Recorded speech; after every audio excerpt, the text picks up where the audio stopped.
And he's like, oh, I don't do defense.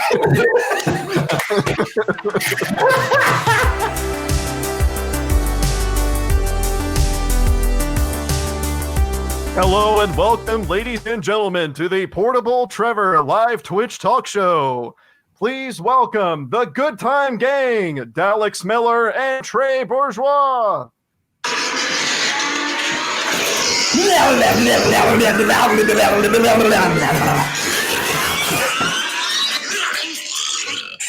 Lemony fresh.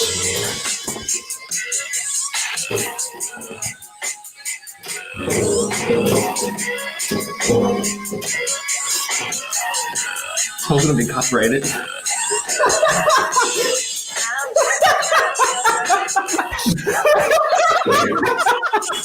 Yeah, that's about right. There was a delay in the beginning. I know. I was like, "What happened?" My volume was all the way down. Oh, that's funny. Well, and then mine was all the way up, so all it was. Okay, so here's what happened, everyone. So Trey and Dalex are like, oh, we have an intro, let's do it. And you guys had something weird planned, and they were like, we were like trying to plan it out or something, and I was just like, you know what, just do it. I trust you guys. His famous last words, folks.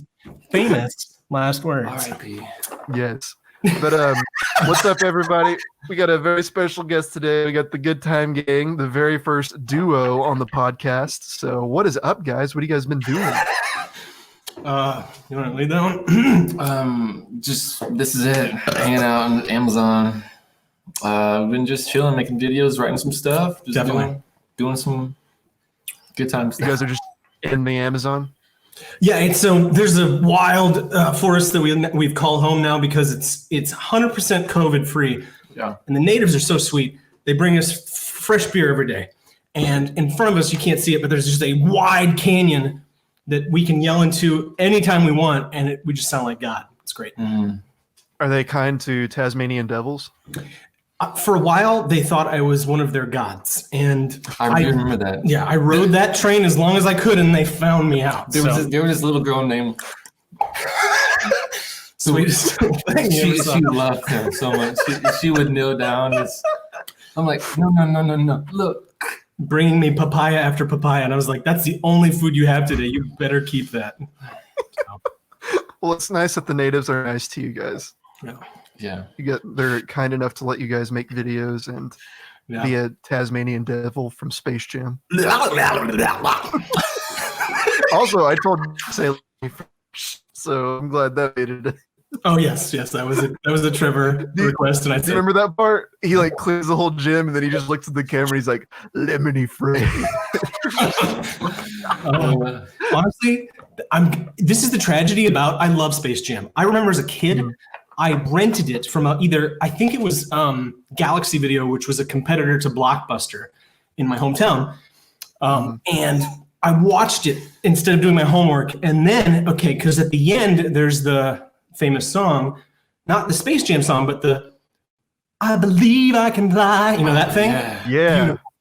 Oh, fucking love that. And then I was like, enjoyed that. Rewound it a little bit, listened to the song again, rewound the whole thing, watched it a second time that night, and went to bed. Did none of my homework. That sounds like a good night. That was great. That's what kids do, man. Watch Space Jam. A very special day. Space Jam 2 has been announced. Space Jam: A New Legacy. And I'm hyped. Dude, and you know why I'm so hyped? There's a dude in this movie who I didn't know I was going to be so excited about until I met him. And I love LeBron James. I'm LeBron James.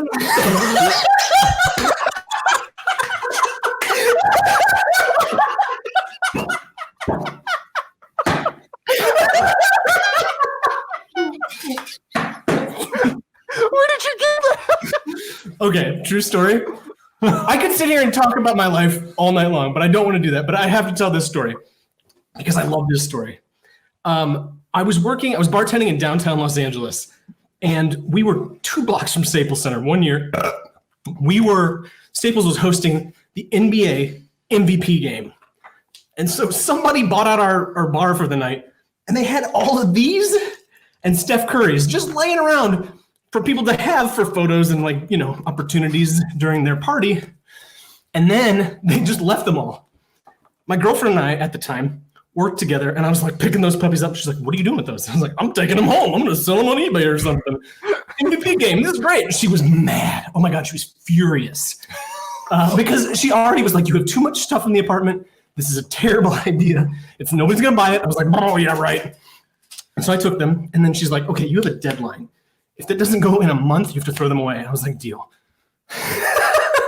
I did not throw them away.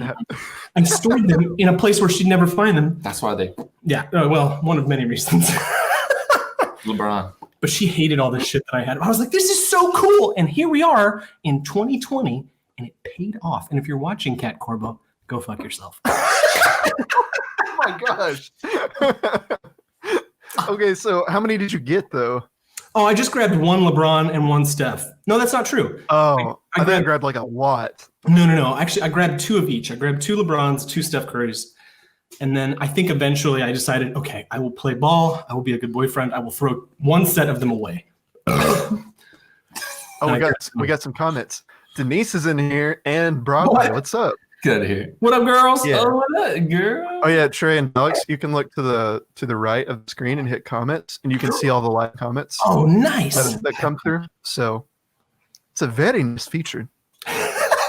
Michael Jordan's when he's like, That is a gross scene, Zach. That's my buddy pretty Zach. scary. But that's an iconic shot. oh, Whenever dude, he like stretches and the super logo, because his logo is already boom, nothing. That's yeah. But yeah, that's I've always wondered what went into the production of that. Like, how did they direct Michael Jordan to do these weird, off-the-wall things in like a giant green screen room? Also, how did they manage to get Bill Murray to come on board for that one? Dude, that was a save. That was a good That one. scene is also iconic. Whenever he's like da da da da da da da da, and he comes in, and then Michael's like, "We're on defense," and he's like, "Oh, I don't do defense."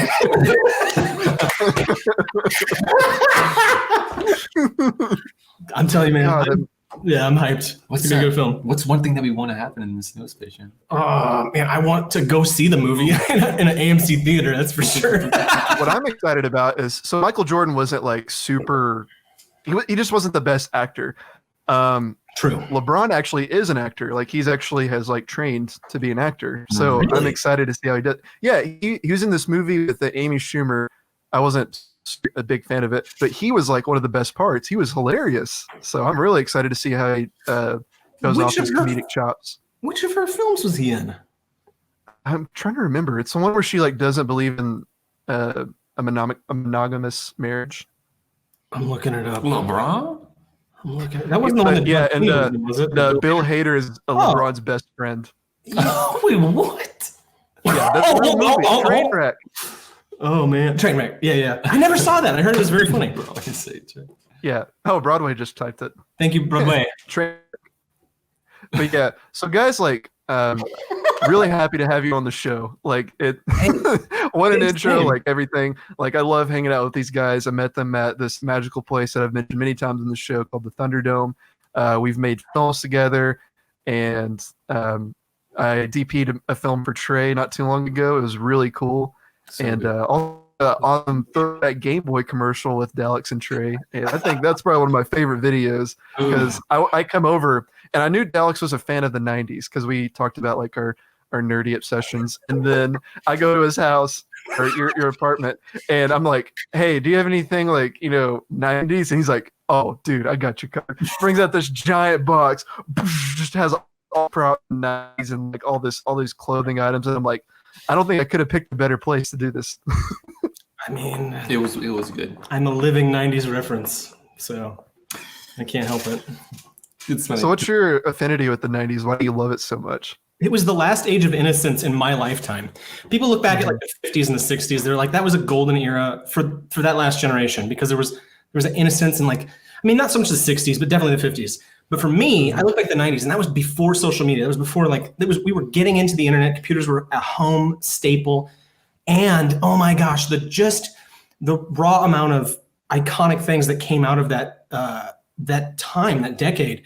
You had female-fronted singer-songwriters were at an all-time high. You had your Alanis Morissette's, your Lisa Loeb's, the list is Sean Colvin. Like the list is so long. I loved them. Alternative artists. Pop culture was crazy ridiculous. It was hyper. It was big. It was everything. You had Capri Sun, Pokemon, Teenage Mutant Ninja Turtles. Like the cartoons were tippity top notch.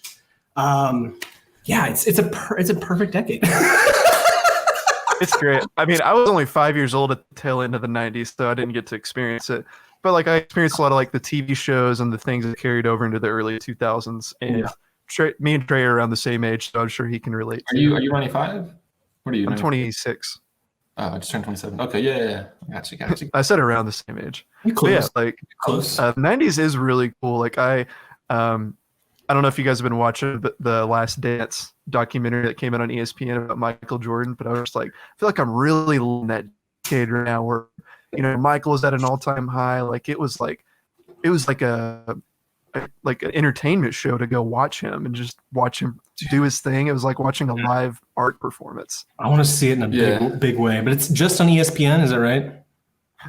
You can go on the ESPN app and watch it. Like I watched it on our PlayStation in the living room. It's really good. You can watch the first 4 episodes right now. They are spectacular. How long is it? I think each episode's about an hour. Oh, But they're really good. The cool thing is each episode has this so the 97-98 Bulls, they had documentarian filmmakers. They hired them to follow them around, and that footage has not been released until today for this documentary. Like they just didn't do anything with the footage for years. It's really cool. I love a deep cut, like a Lost album, deep cut, like any of that shit. Oh, good God, I'm in. We're doing it. Deep. What are some other deep cuts you can think of? What else? I got none at the moment. I'm like, I love this thing.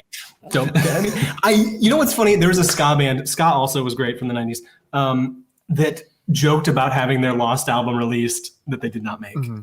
And I was like, oh, what a great concept. And I was like, oh, people have done that. You know, there's like people who still believe that like Tupac just like is still throwing stuff out from when, I don't know, whatever. I gotta get into Tupac conspiracies here on this show. Because I also can't back them up. Yeah, let's turn this channel into a conspiracy theory channel. Every episode's about Tupac.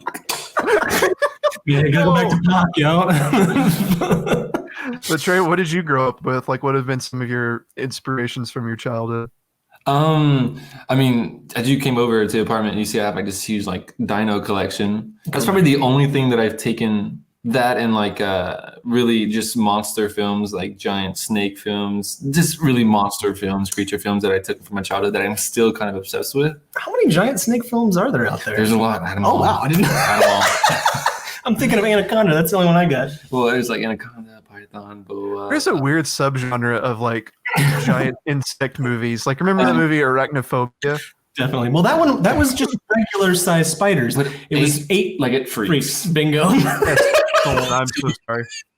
My movie's mixed up. Yeah, you did. It's okay. And I didn't see either of them because I'm terrified of spiders. Oh, that's funny. I used to have a pet tarantula. Did you really? Yeah, I let it crawl on my face. I bet you did. And then I love Snake spiders. on a plane. Yeah. Snake movies. Again, not giant snakes, just lots of snakes. All the snakes. The edited version of Samuel L. Jackson's famous line. Wait, they did a TV edit of that? Yeah, you know where he says, "I'm tired of these mother effing snakes." On the TV edit version, he goes, "I'm tired of these monkey fight snakes on this Monday to Friday plane." Monday to Friday.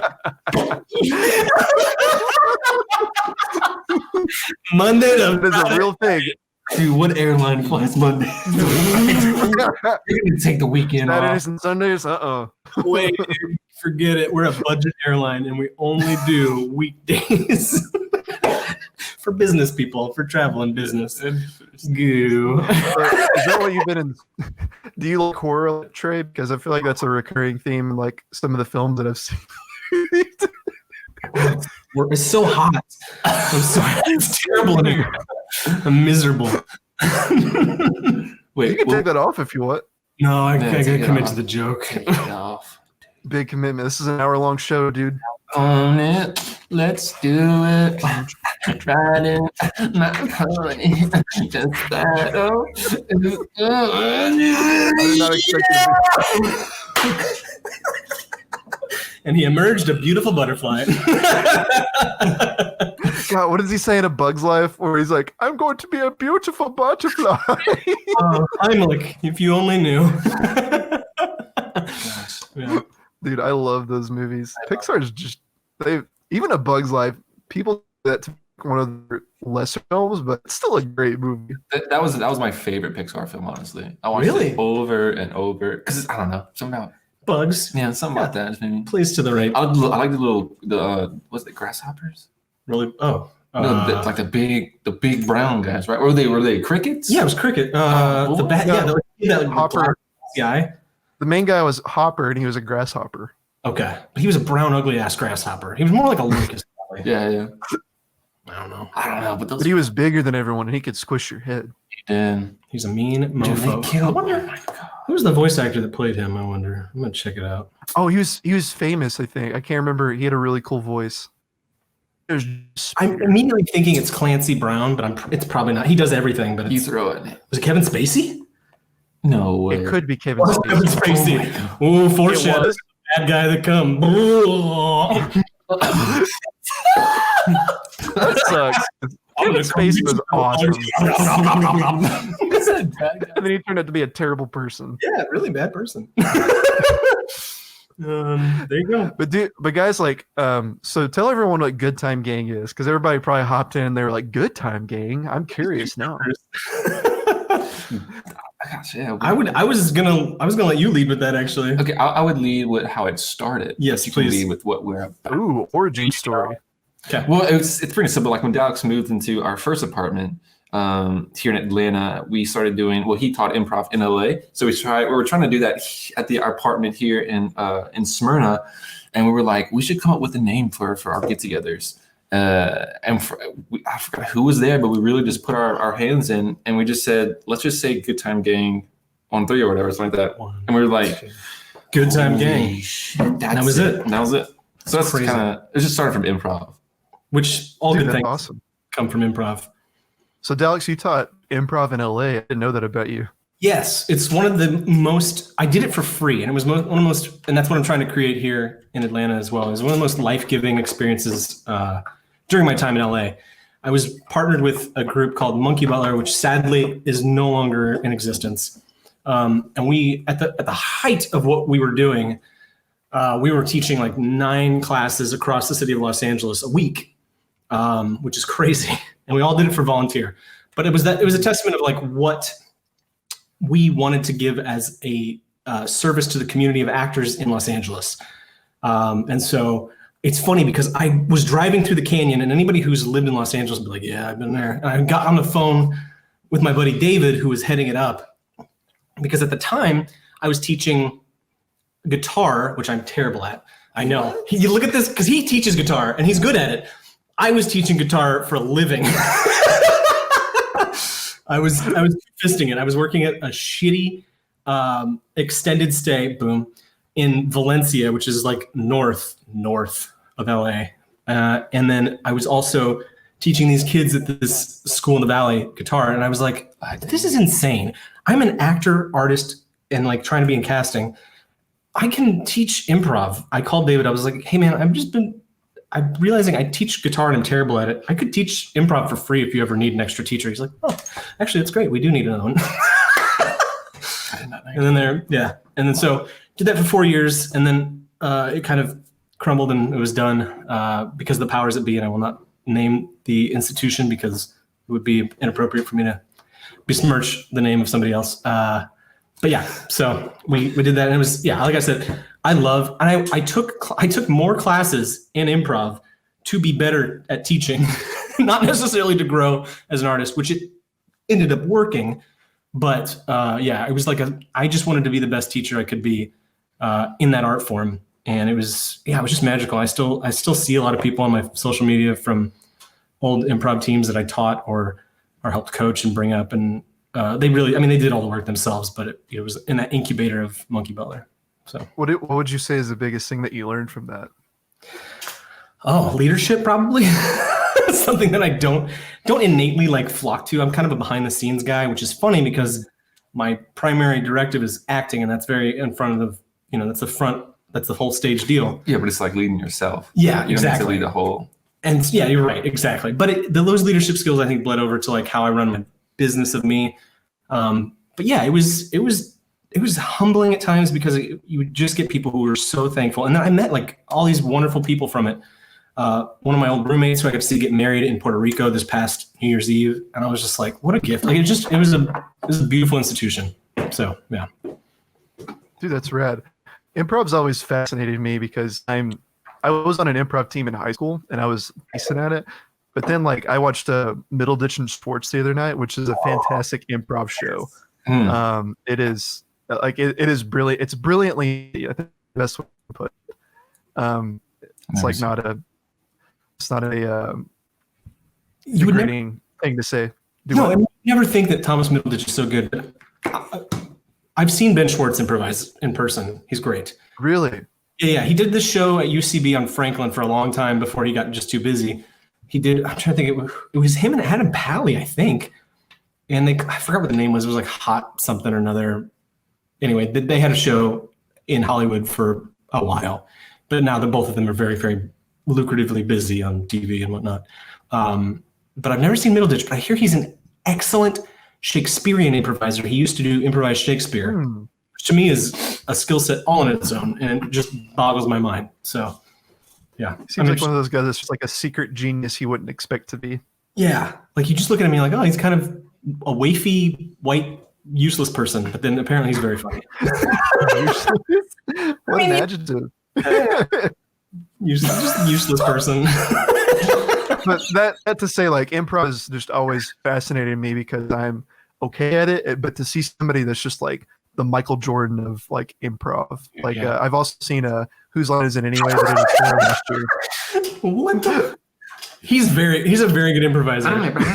Oh, geez. No, that was one thing that like the tragedy is we tried to get this thing off the ground with like these free improv classes, but it was hard. It was a hard sell because we were doing it in our apartment. And I was having to work a lot, and like we had some trouble like with growing pains and just getting it off the ground. And now then COVID hit, and so we're like, well, I guess we'll get it done eventually. So we have been making like TikTok videos, social media videos to kind of get that. I love those. Please talk about those because you guys have made some bangers. Again, this dude's mind works like some sort of Russian machine. I don't get it. I don't know. Yeah, well. I don't know which one we're talking about. I will say the one that kind of started the whole thing that we were like, we have to make more of this is in the other apartment. We made our first milk video. Yep. I don't know if you've seen the milk video. Wait. I love that you called it our first milk video. Out of many. It's a recurring theme. It will be, yeah, for sure. Because we made one for Instagram and it's like a minute and a half long. This was, right when he moved in kind of. And then we were like, how can we make it into like a 1 minute TikTok video, and we did it, and it was so well received. People just loved it. They're like, "This is the best video I've ever seen on TikTok." But it really juiced some people's engine and revved their. What do you mean? Their peepees. People were turned on by this video. It's oddly turns me. Which is understandable when you see. You know that old saying, "Revving up that peepee."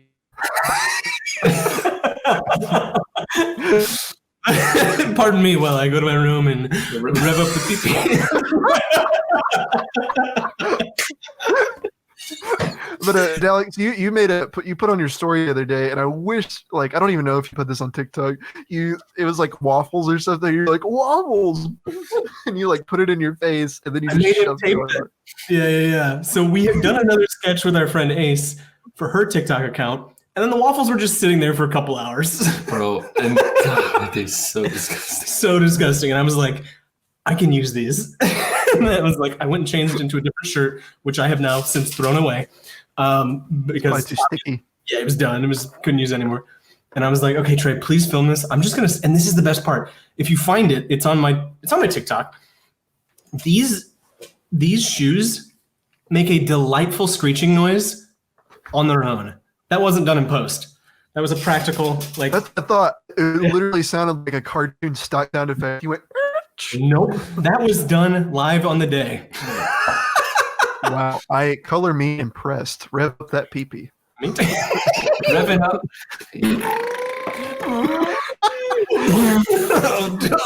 But Trey, you also had another TikTok that went viral. You saw a kid with a pop socket. It was a kid with a pop socket on a flip phone. Yeah, it was at a youth group at a church, and this kid popped out a phone, and the youth pastor looks over at me. He's like, "Yo, check this out." I'm like, what? So, dude, I was not. Oh my god, what happens to you on TikTok? I don't even know, but I did not even expect it to blow up. I was like, this is funny. I'm gonna put over a poorly revised version of Titanic with a terrible flute, and then made it. Yeah, and it like blew you up. could have filmed what's like those are some of my favorite like viral videos. The ones that you could have just filmed the kid and it would have been funny, but you took it a step further and you played the My Heart Will Go Sitting there on the toilet. It was like, did not know when I got off. It's gonna the light that you were gonna the fire that you had lit. Oh my gosh. Yeah. And you guys both did a duo TikTok that I really enjoyed. You get a Dalex got Animal Crossing recently, and you guys did a little parody, and it was funny. But my favorite part was just Trey like being the emotionless villager. Got his arms out, just Yep. Yeah. See it. It was a really ambitious, like it was a very high concept, and in retrospect, I would trim about half of it because it's just too. It's like too much, and I'm like nobody cares, and I don't blame them. I can't. welcome to the show where we describe TikTok videos. Why not? Yeah, sure. This one, it's a cute one. There's a pug. But you guys have also mentioned like you've always wanted to make like a cartoon. Also, is that something like you guys really want to pursue? I think eventually, I mean, we're in the process of trying to write a pilot for a cartoon, ironically called Good Time Game. It all started, honestly, when we were trying to, Dalex went on Fiverr and had someone make us a logo. And then it came back just so badass. I was like, this has to be an animation. And then it was like, light bulb went off. I was like, yeah, definitely. And then we started hashing it out, and we got a whiteboard, and we put it on hold for the moment, but we're going to come back to it. Yeah. Awesome. Like, what do you guys want it to be about? Like, what do you think is like the style of the comedy and the feel of the pilot? I mean, I don't want to give too much away because I feel like we lose a little bit of the intellectual property, but at the same time, I don't know. It'll feel like a cartoon of today. Yeah, it's definitely going to be an adult cartoon. Yeah, obviously. Yeah. But it's going to be a cross guy. Kind of. But we're like, we went over the styles of cartoons that we like personally, and we're like, what can we put together to kind of like do whatever the tone is stylistically? And we were like, what if it was a cross between this game called Quelf? Yeah. That we have. Animation style, at least. And then a little bit of, was it Rick and Morty or something like that? I don't remember, but it was another one. Yeah, I mean, that's because that's the most poignant sort of, in the zeitgeist of animation, everybody will point innately to Rick and Morty because it's the top of the chain. But like, it'll have some of that comedy and some of that smart. Yeah. But it's set in the very early 1900s. Yes. When the carnival game was hot. Yeah. The traveling connies. hot. So why did you pick that time period? Was it just it was something you guys thought would be a funny setting?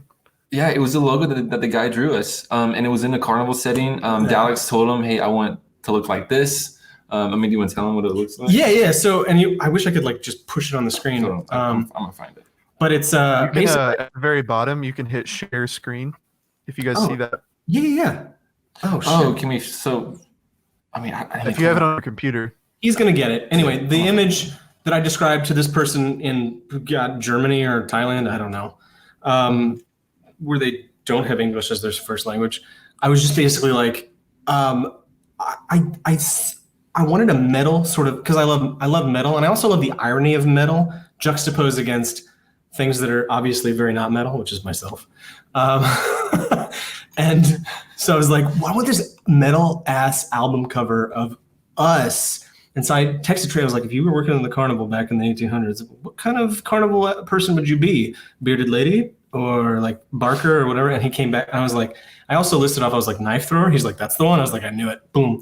So, so I was like, I kind of see myself as the ringleader, or the guy who's the master of ceremonies. And then I sent that idea and some like stock image things to this and dessert wherever he is, and thing back like You guys are breaking up really bad. oh no, internet's Oh man. Probably wasn't. I have no idea what you guys just said. how much of it, all of it. You might. I like that Broadway was like sweat for those jokes. Oh, I did. Oh, I missed. Sorry. Yeah, Sorry. she's talking about when you're wearing the Taz outfit. Yeah, well, was it wearing me? I'm trying to screen share this bad boy. I don't know what's gonna happen to us. We could put out all your personal information right now. It's all right. I'm gonna hold up to the camera because I don't want to mess up the stream. Is that all right? Yeah, that's fine. So basically, let's see. Let's take a good look at this. Okay. Oh, no, you do. Oh man, that's awesome. Right? Yeah. I like it. It's fun. That is amazing. It's really good artwork. we'll share it eventually. Yeah. We try to want to keep it like a little under wraps just in case this thing never takes off. We're like, oh, we shot that really hard. We're out of focus. How we do? Yeah, you guys are way out of focus now. Bring it back. Bring it back. I would have loved if someone have joined the stream at that moment and they just see Trey's hand. This is stupid. Click. Oh, there we go. But yeah, so do you guys remember the stand-up arcade gun shooter Carnival? Was that just my experience? No. Carnival. In the era of Area 51 and House of the I Dead. remember that one. Yep. So this was another one of those where it was a partner game, and the two of you had these light guns. Time Crisis was another one of those, and you just click at the screen and the light would kill the zombies because that's how that technology worked at the time. Wow, fascinating, right? And Carnival basically was this thing where it was the dark carnival. That's how we would describe it. Like in the era of Kiss's Psycho Circus and stuff like that. And we was at our local bowling alley, and I remember playing the shit out of that game. I loved Carnival. What? I was whispering these comments. Oh. Sorry. She was wearing. Oh, she was. Wearing you, baby. I like that you mentioned. I like that you mentioned like early 1900s. That's like one of my favorites. Like I like a lot of voices in case I ever become a voice actor, and that's one of my favorites. Is like early 1900s Cardi. Like, hey, come on up here, kiddies. You're like, come on, like ladies and gentlemen. Love the Carnival Barker. Love that classic. Oh, yeah. There's a sort of a vocal prototype that is just rife for opportunity. I feel like. Mm-hmm. And you guys are a huge like cartoon fit. Like, have you guys done like a lot of voices, like workshops? What was that? You kind of broke up on that one. Oh, sorry. Have you guys like workshopped a lot of voices like for your like voice acting careers? Dalex is he's a voiceover guy. I never got into it honestly, and probably until he came, and I still I don't know. Definitely, yeah. I mean, I've taken a lot of animation, a lot. I've taken voiceover animation classes and stuff, and of course, I am a boy, and I was an only child for the first 7 years of my life. So that meant I talked to myself all the time, which is hilarious to look back on. But yeah, I'd talk to myself and I'd make up voices and stuff. Yeah. But yeah. Sometimes we like to talk to each other and very. Would you like to share your favorites that you came up with? Oh man, I'm only good if I have like copy. Honestly, okay, here's the truth. I could make up all these all day long, but dream role is always going to be Wolverine. So I could give you any original ones you want, but all I care about is being Wolverine as a voice actor. I love it. But yeah, like let me get like a little. I'll read something in character. How about that? Because that I can sure, totally. Even though I'm an improviser, like it's this weird thing of in voiceover you read. You always have the copy in front of you. You know what? Yeah, read this. Okay, great. He's going to share something with me, and I'm going to make up a character on the spot. Oh heck! Here we go, ladies and gentlemen. Yeah. But yeah, it's like it's a weird sort of construct of that art for holy crap. This is gonna be fun. I just like took side glance for a second. I was like, oh, wow, what is this? I'm very excited. I don't know how, like, what's this rated? Like, it's straight rated. Anyway, I mean, I've already dropped every bomb. Oh. If it's too bad, I'd like to keep it relatively PG-13 here. Ooh. No. Is it too bad? Sorry. Is this going to ruin my show? Yeah, he can't do it. I would love to, but I feel like, where does that? So basically, what my friends and I did with this paragraph, we all sat in a circle. No. Oh, okay. And we all said one word each, and I wrote it down, and I let Siri replay it back. And it was the funniest thing. There's no character that I'll ever make that'll be better than Siri reading that. Never. All right. You can find something. Is there any other copy that you could read? Oh, for sure. Yeah. We could play a fun game out of it. Let me just look. I could probably just Google animation script. Yeah. And while you're doing that, Trey, so what exactly are you wanting to be like in the? Because Dalex talked about, he was an improvisational actor. Like, what did you like do before you got here to Atlanta? I mean, acting has always been there. I mean, it's what pushed me to come to Atlanta. I did that in Louisiana, Baton Rouge.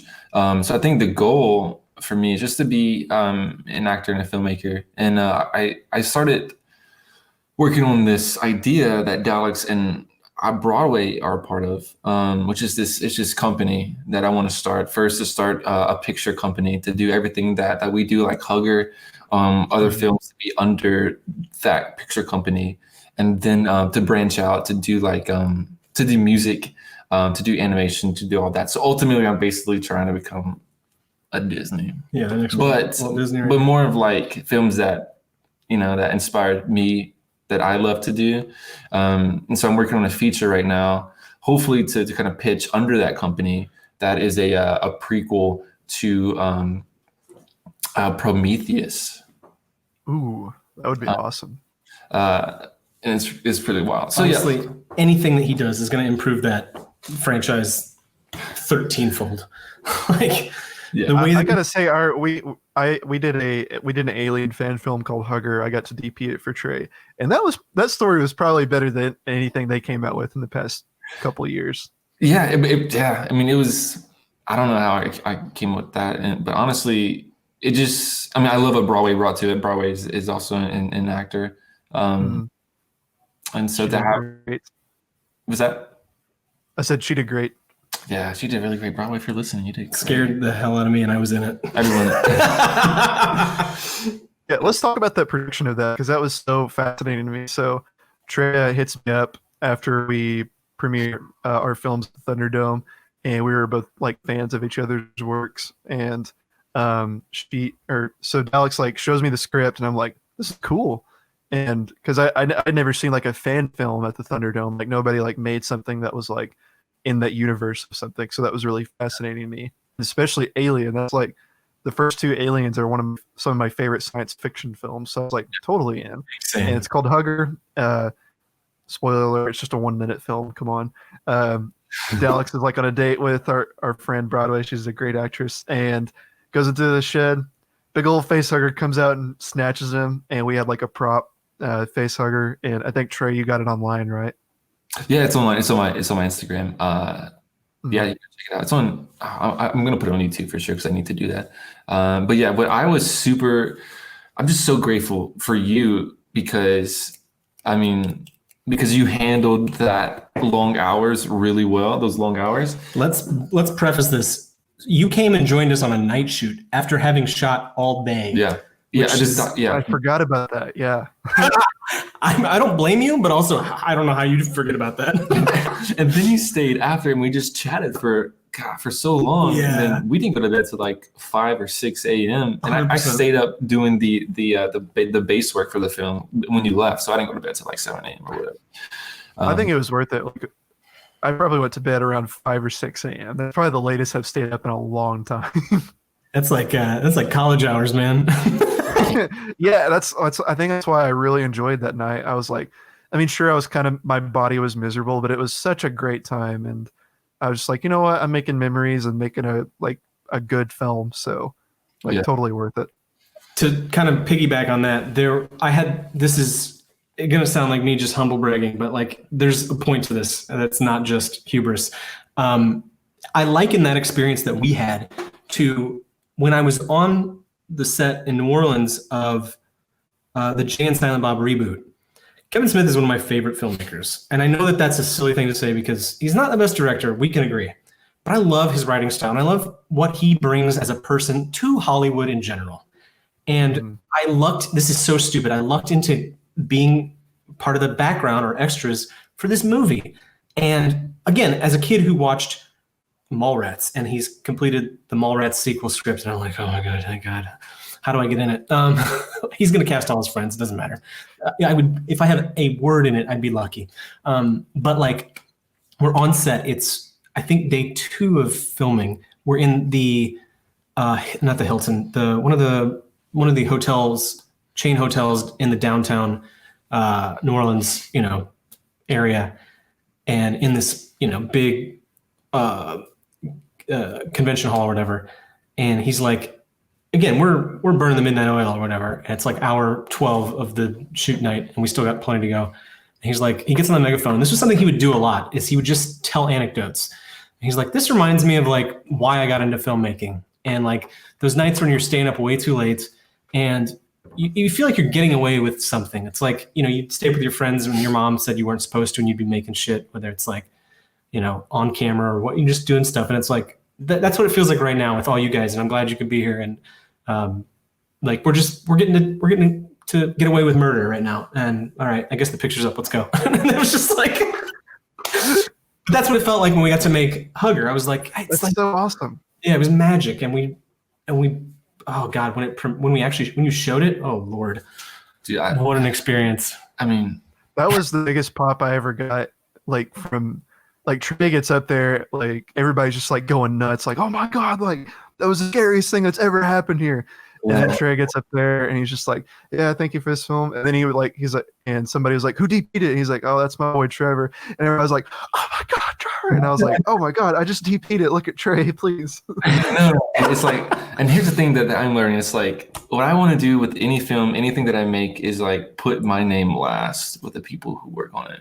Because it's really, it's a vision that, yeah, I have, but God, I could not do it without any of you guys. So yeah, that's just always been a part of me, like to not put myself out there for us. And I probably will never do that. Just because I think, I don't know. I just love you guys so much. I just love you too, man. Dalex, did you find a thing to read for your character? I found some random monologues, so we'll see. I mean, I just literally do anything. Can you do a voice, and then I'm gonna do my favorite voice? Great. Yes. Oh, well, I should have done. Never mind. I have another story for you. Yeah, tell it after. Yeah. It's no good you going on. I can't open sardines and answer the phone. I've only got one pair of feet. Hello? Yes, but there's no one here. No, Mr. Brent's not here. He lives here, yes, but he doesn't live here now because he lives in Spain. Have you heard of Spain? Mr. Philip Brent, that's right. The one who writes the plays, that's him. Okay, now he writes them in Spain. Now, no, she's in Spain too. I don't know. There you go. wait. Where's it from? I just typed in weird monologues and it was like monologue 1 minute to 125, and I was like, fine, that'll do. I've never read this before. Yeah, so halfway through that, like you said, Mr. or whatever, and I was like, is that from a movie? Like, I feel like I've heard that before. I don't know why. It certainly could be. I have not a damn clue. And Trey, you wanted to do? Yeah, I can. Oh yes, it's from Noises Off, the Five-Door Farce. Yep, which makes sense. My favorite type of theater is Five-Door Farce, and I stumbled upon that. There you go. I'm just gonna pull up something random and read it. Let's just see what this is. Okay. You ever seen Saturday Night Live? Oh my God. Someone or Mad TV. Sorry, one of those. Okay, here we go. I have a friend who I'd known since I was very young. One day when he was sick, I was at his house and we got this absolutely god awful stomach. Stuart, who are you talking about? I mean, he was really in pain. Dude, I don't know. I would walk around though, going like, Yeah. No. Oh man. It reminds me of that Instagram story you made, Trey, where you're like, I'm gonna have a party. I'm gonna dude, that's funny. I really didn't know that. Like the day after that, we had my birthday party. True. Man, did we have it? We had it big. Dude, best birthday party ever. Best softest birthday. It looked like you guys had fun. Yeah. It was And also for everyone watching, these two guys are roommates. They are, I mean, social distancing. I'm sure they practice it together. So that's fine. I lay on top of him most Very nights, close to you. but other than that, he gets at least 6 feet minus now. Minus nights. Yeah. That's awesome. But Trey, you also had a really cool film that you made for the Thunderdome where it was like a horror film with these kids and this guy had like a mirror mask. What can you tell me about that? Because that was so cool. I'll link that below. I love scaring people, and I love it. Dude, and it's funny because I told Dalex, like, I'm not into horror films. Like, yeah, which is crazy. Really? No, I'm not. I mean, I will watch it because we're writing a screenplay for a competition, and it's a horror screenplay. So we've been kind of watching more horror films. But It's a hard genre to write. It is, but gosh, yeah, for that specifically, I knew I wanted to work with kids because I just love working with kids. I think kids, for me, I almost learn as much or even more from kid actors than I do. That being said, the kids that I got weren't actors. I just love having kid actors. But we did it when it was my first time at Thunderdome, and me and Dalex stayed up. We were like, That's right. this shot has to have like how many 5 shots of this clock reading 11:48? How are we going to do that? Well, yeah, that was the 11:48 one. Yeah. Which was part and parcel how the story kind of evolved. We were spitballing on the drive back when the rules, because I think that time we had stayed to do the dice roll video. Yeah, we stayed. And then so the whole drive back, it was like, and then he gets this, yeah. Yeah, the first idea, honestly, was to do an almost an apocalyptic type short film to where a guy was on the street corner proclaiming the world was going to end at 11:48. And then people just didn't believe him in it. Something was going to happen in the sky during that time. I was like, how am I going to do that? I don't know. Oh, yeah. For quick context, I've explained this on the show a couple times, but the Thunderdome is a place where me, Dalex, and Trey, and many other filmmakers go to. We roll these dice, and they have these codes, and then they make the rules. And one of the rules for this particular film was you have to have a shot of a clock that reads 11:48. And you can't maneuver it. You can't, like, it has to say either 11:48 a.m. or 11:48 p.m. And that's where this film came from. The hard part was it wasn't just one shot. It was 5 shots. Yeah. So, That was bonkers. Like- So we just loaded the fucking setup with clocks. yeah. But it's like, I don't know. I wanted to do something in the woods. Very easy to do. So I got a tent out there with some trash looking thing. And then me and Dalex talked over this guy who was going to, what would this guy look like? Who basically would take these kids and almost, the whole idea was that like he takes them, brings them into his tent and turns them into a clock. So it's like a very weird concept. But we were talking about the ideas, and I found this mask when I went to Party City that had this reflective surface. I was like, immediately I saw the shot in my head that I knew that was missing. I was like, this is it, done. And then we stayed out there for same thing for like a few hours, 3-4 hours, and make it happen. That's cool. But the cool thing about this is like the iconic monster that you created. He's got like this like mirror like face, and like I've never seen anything like it. And it was just like, whoa, like he actually put time into this. What was we gave him? We had like a name for him, like the timekeeper. I think it was a clock keeper. Clock keeper. Okay, something like that. I'm not sure. Dalex played him. He was under the mask. But yeah, that's cool though. I love what you guys make, and I hope we can make more after this stupid quarantine is over. We got so many ideas, dude. I mean, that's all the time we got, right and now. You guys have been making the most of this quarantine. Like what we talked about your TikToks and everything, but what have you guys been doing just for fun? Yeah, I mean, honestly, because my wife does TikTok and she has a large number of followers, and we have a best friend Ace who has a crazy more ton of followers. But we're like the most followers. How can we use this opportunity to just get people to notice us and what we do? to kind of bring them into other aspects. Because ultimately, like my goal is to not be this social media influencer, not be this content creator specifically for TikTok or YouTube. It's just like I want to bring an audience to the films that are quality like Hugger, even better, and just kind of bring all of my friends along with me in that. Yeah. So, but yeah, that's cool. And that's kind of like a sub goal of mine with this show. Like, obviously I want to do it because it's fun and I love like hanging out with people like while we're in this terrible time. Right. But like, I would love for you guys to keep watching my show. But I'm hoping that you find it and you're like, hey, look at this guy's YouTube. Click on that. Yeah. By the way, if you guys want to watch Hugger, it's on my YouTube channel, and I think it's on Trey's. I don't know if you've uploaded it yet. Not to my YouTube, it's on my Instagram, but I will upload it to my YouTube. Yes. I try to tag Alien Anthology. Well, basically the Alien social media on Twitter about it to see if they can get some stuff, because I would love to get funding, because they do these anthology series that's like 5 short films in like a package, and so they keep doing those. I would love to be a part of like. Yeah, I mean, you're a shoo-in. Yeah. Like. Yeah. If I think that's like an incredible like concept to be like, this is a different take. Like it's on Earth, it's not space or anything, or on this weird planet. It's just like a very condensed story of a face hugger. So that's what I think was cool. Yeah, dude, gosh, I'm so peeved about this feature that I'm writing, like pre-Prometheus. Mm-hmm. Oh my gosh. I would like to read that. Please let me read it. Yeah. He's going to teach Damien Lindelof a thing or two about writing. I can't wait. I hate that guy as a writer. He's terrible. And now it's on record. What he wrote?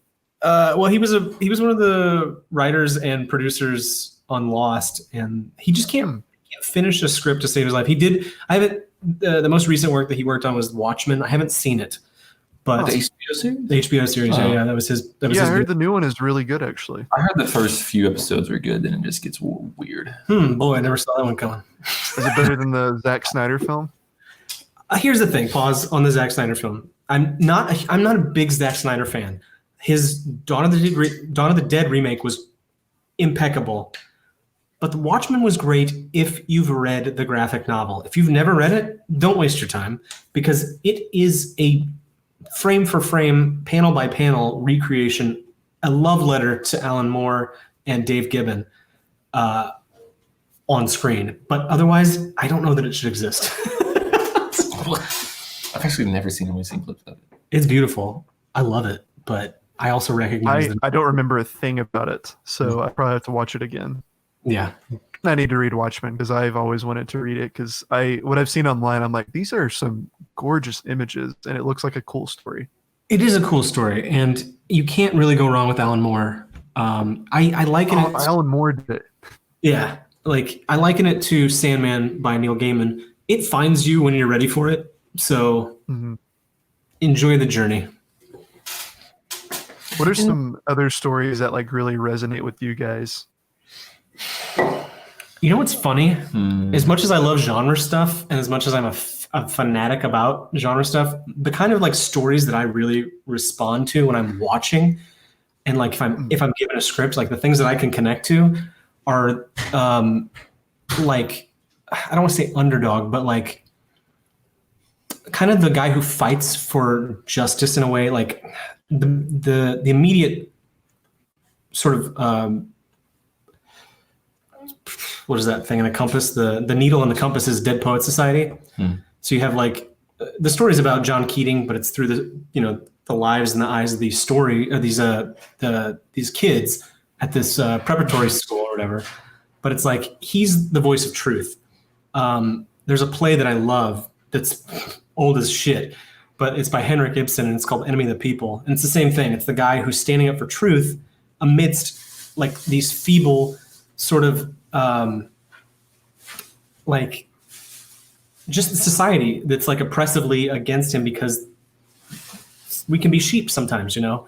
And we watched Just Mercy, which got just ignored in like the awards season this year. It's a genius movie, but it popped up to my top 5 favorite because it's the same story. Jamie Foxx is incredible in it, and Michael B. Jordan as well. It's the same kind of essence of that story of like the guy who's holding the torch for truth amidst the the opposition of everything around him. But yeah, those are my kind of favorite stories. Dang, I don't know. Nice. I'm kind of all over the place. It just depends. I mean, I'm drawn to more of the like intense sci-fi elements and intense like the films that make you think the entire time, like have you invested. Like one of my top films is Prisoners. I mean, I just love it. I wrote It's a great movie. Inspired by it. Gosh, I don't know. But the film that made me want to like just dive into filmmaking obviously was Jurassic Park. That kind of set me off. I was You just should do the kind of like what you did with the kid with the flip phone. You should use the recorder version of that. Have you guys heard that recorder? There's a recorder, like a terrible recorder version of the Jurassic Park theme. It's so funny. Don't ruin me. Record. John Williams is rolling over in his Are bed. you really gonna play it right now? I'm gonna get it. Are we gonna play it? I'm gonna play it. It's like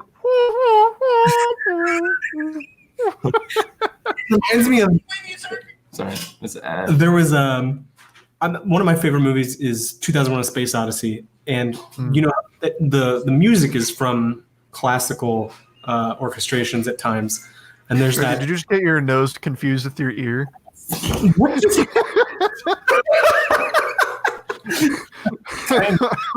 Just like, can't hear better here. Can I hear better right here? That was so perfect. All right. Oh man. Here it is. No, let's see this face. Here it is.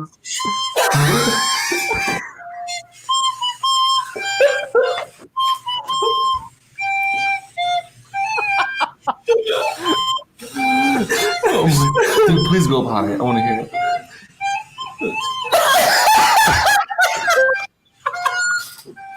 Dude, why did you show me this, dude? Every time I see that scene, I'm just gonna have to think of that. The best part is it's got the visual of the Brachiosaurus like doing his thing, and there's just this garbage flutophone behind it. Gosh, that was so good. I can't wait. I haven't done this yet, but I can't wait to upload these to like Spotify and stuff like that, and just to have audio listeners just so confused. What the fuck's going on? And all of a sudden they hear me opening this baseball, which salute to baseball, R.I.P. What is it? I'm starving. Have you guys had these I before? miss Braves baseball. I just missed my Cubbies. Is that a cupcake? Yeah, it's one of those Hostess cupcakes. I've already eaten like 6 of these, so whatever. Boy, get Yum. Yeah, that's boy's getting it. Yeah, But yeah, another to answer my own question, I guess the stories that inspire me are the ones that make me feel like I can believe again or believe I can fly. Like Steven Spielberg films really do that for me. so good. And like I know people probably like you're not a real filmmaker, you don't appreciate the art house films, and I do appreciate those films, but the ones that inspire me to make films are the ones that like I walk away from the theater like, wow, like I feel like I could jump off this building and just like soar to the moon or something. Those are my kind of films. Like I love the original Disney Peter Pan. Like that's one of my favorite animated sequences is whenever he gets the kids to fly and they fly to Neverland. It's just so perfect. Yeah. Or another Steven Spielberg, Hook. Yeah, Hook. Like, I love Robin Williams' performance. It's just so warm and like I love at the very end where he tells them goodbye, and it's just like it's so perfect. Like I could probably watch it today and be like, nah, but I wouldn't because I love it. But that was another movie that I would watch on repeat. I asked the Tooth Fairy for a VHS copy of that for a tooth that I lost. And my friend's mom laughed at me. She's like, "You think you're gonna get a whole VHS movie for your tooth?" I'm like, okay. Oh, I didn't. I definitely did not get That's it. a deal. Yeah, it would be great. It didn't happen. I got $1. I would just get quarters. That was it. Oh, I got $1. I don't even. Oh yeah. Rufio. Somebody commented that. Stacy. Terrible. Broadway bro. said Stacy's mom has got it going on. Stacy's mom. Oh yeah. Oh, it's a Stacy. What up, Stacy? Stacy's mom got it going on. It's a great song. But guys, we're nearing the end of the show. Like, thank you so much for coming on. What'd you say? I said Stacy's never heard that ever before. I bet never in her life. But guys, we're nearing the end of the show. Is there anything else you guys want to tell people, or just I don't know, a random bit you want to do? Gosh, yeah. We'll keep looking at us, and surprisingly enough, I'm working on some music, so that's gonna come out in the next month. Yeah. BT Dubs, I've heard it. It good. It rocks. It does rock. Follow us on social media. Yeah, go ahead and plug everything in. Good Time Gang with an umlaut. If you Facebook that, you'll find it. It's we post sketches there. Also, Trey's TikTok account is at Trey Boo. Trey Boo. Mine's Dalex. Yeah, and so I mean, you can find us. Our names are everywhere else except for everywhere, namely except for TikTok. It's just like Dalex Alien. Yeah. Trey Boo. Instagram is Dalex. Dalex Miller. Yeah. Dalex _Miller. Yeah. Oh, nice. Yeah.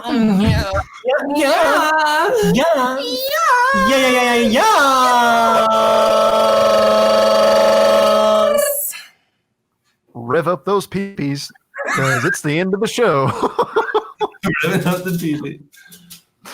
Nice. What's up, guys? It was good talking to you guys. Thank everybody for watching. Thank you guys. Definitely gonna have you guys on again. This was probably one of the most entertaining shows I've had yet. So good stuff. Have a blessed day, everybody. Thanks for having us, bro. We miss you. We love you. Can't wait to hug you, man. Big time. With Big Fred. time. Hearts. Stars. Diamond Cutter. Oh yeah, that's right. Yeah, brother. All right. See you, everybody. Bye. See ya.